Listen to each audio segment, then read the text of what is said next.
ગેરકાયદેસર હથિયાર પકડવાની ડ્રાઈવ દરમિયાન પિસ્તોલ સાથે એક ઇસમને પકડી પાડતી ઉધના પોલીસ સ્ટેશન સર્વેલન્સ સ્ટાફની ટીમ.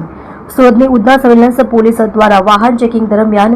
એક સ્કોર્પિયો કાર સાથે એક ઇસમને પિસ્તોલ સાથે ઝડપી પાડવામાં સફળતા મળી હતી. ગઈકાલે સુરતની ઉધના સર્વેલન્સ પોલીસ અને પોલીસ ઇન્સ્પેક્ટર S.N. દેસાઈ સાહેબ શ્રી ઉધના જીવનજ્યોત સિનેમાની સામે વાહન ચેકિંગમાં હતા. તે દરમિયાન ઉધના દરવાજા તરફથી આવતી એક સ્કોર્પિયો કાર ચાલકને પીઆઈ સાહેબ દ્વારા રોકવા કહેતા સ્કોર્પિયો કાર ચાલક રોકતા નહીં, જેને સાઉથ ઝોન ગેટના પોઈન્ટ પર પકડી પાડી ચેક કરતા આરોપી રવિ રાજેન્દ્ર પ્રસાદ શર્મા, ઉંમર વર્ષ 34, ધંધો વેપાર,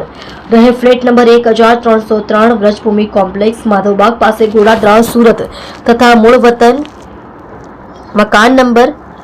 1389/21B સરસ્વતી વિદ્યા મંદિરની પાસે, સુલતાનપુર થાના, શાસ્ત્રીનગર, જિલ્લો સુલતાનપુર, ઉત્તર પ્રદેશ તથા ગામ દાદરા, પોસ્ટ કરનોલી થાના, ગૌરીગંજ, જિલ્લો અમેઠી, ઉત્તર પ્રદેશ પાસે કમર પર લટકાવેલ પિસ્તોલ મળી આવી હતી, જેનું લાયસન્સ ચેક કરતા પિસ્તોલ ફક્ત ઉત્તર પ્રદેશ રાજ્ય સુધીનું જ હતું, જેને